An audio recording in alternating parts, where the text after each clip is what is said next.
Well, the pilot was a former Royal Air Force trained pilot, so, you know, no cowboy. I mean, you know, a proper chap.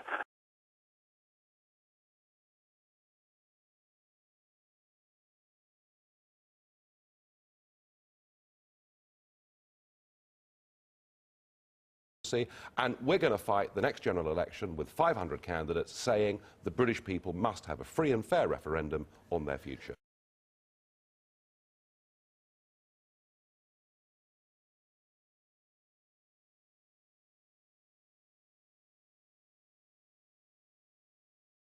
We want to get rid of those 60 Assembly members, believing them to be a totally unnecessary extra layer of politicians, and we believe that the 40 Welsh members of Parliament are perfectly equipped to deal with devolved Welsh issues. You've got Welsh members of Parliament who could quite happily deal with the devolved issues that need to be discussed and talked about and enacted in Cardiff, and we could get away with this whole layer of Assembly members and many of the civil servants that go with it.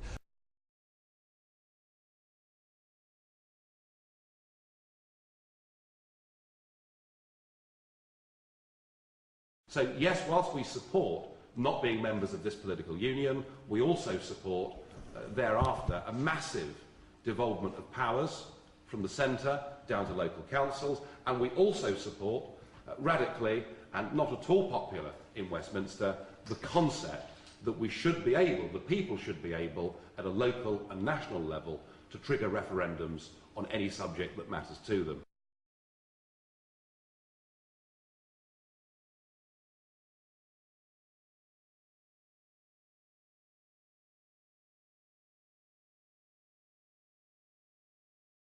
Because if you rob people of their identity, if you rob them of their democracy, then all they are left with is nationalism and violence.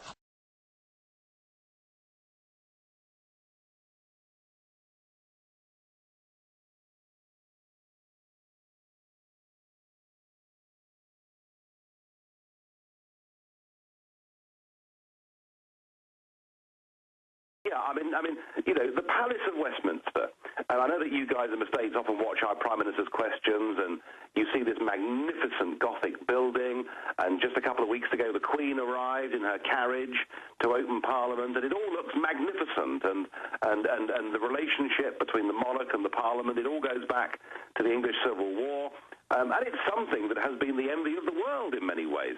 And yet the reality is the whole thing is now a total charade, because what we've got in Westminster is nothing more than a local government. I mean, think of it as a county type of government, because the big decisions that affect the British economy, the big decisions that affect our lives, employment legislation, environmental legislation, health and safety, I mean, you name it, the list goes on, it's as long as your arm. Frankly, whether you live in Britain or France or Denmark, who you vote for at the next general election becomes increasingly irrelevant. So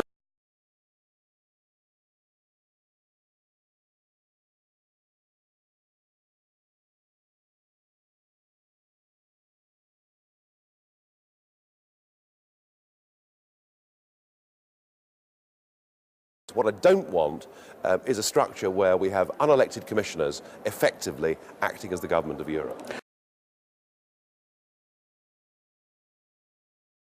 What we should be talking about is the fact that we're giving £40 million a day of taxpayers' money to Brussels. That has meant we cannot control our borders and decide who comes to live and work and settle in this country, and that all of this has been done to us by big political parties telling us a pack of lies.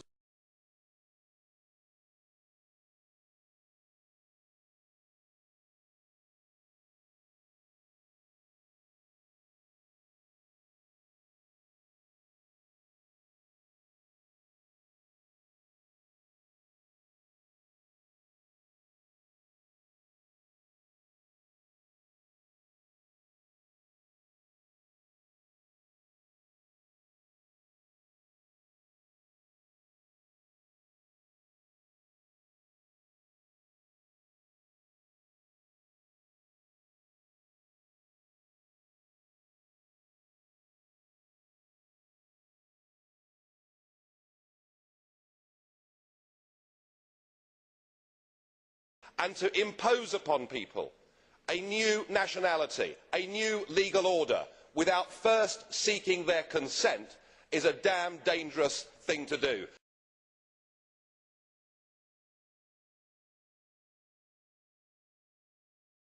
This is a very, very dangerous step for this union to be taking, and it's a union that behaves like a thug and a bully.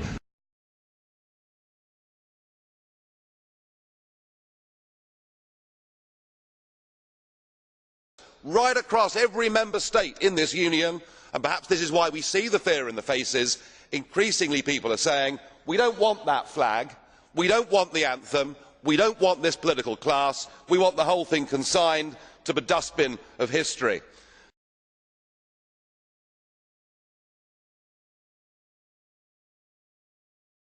The difficulty is when you form an artificial state that has within it more than one language group, which is clearly the case in Belgium, and you may for a period of time be able to hold it together, but whether it's Belgium, whether it's Yugoslavia, or whether it's the European Union, if you have entirely different languages and cultures, it will not hold together. Actually, holding together the United Kingdom has been something that's been deeply troubling. And indeed, Ireland went its own way back in, was it 1921, I think, when independence for Ireland was established. You're right, it is very difficult to hold together different cultures.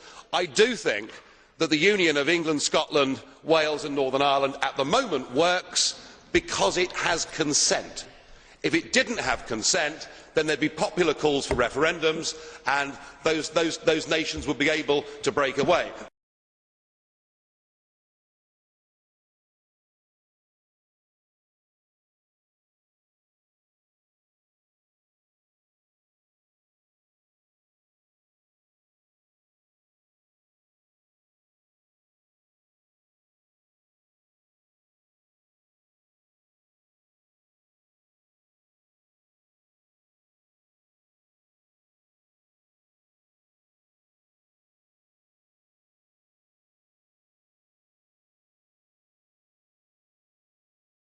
Wake up, Mr Orban. Look how they're trying to bully you this morning.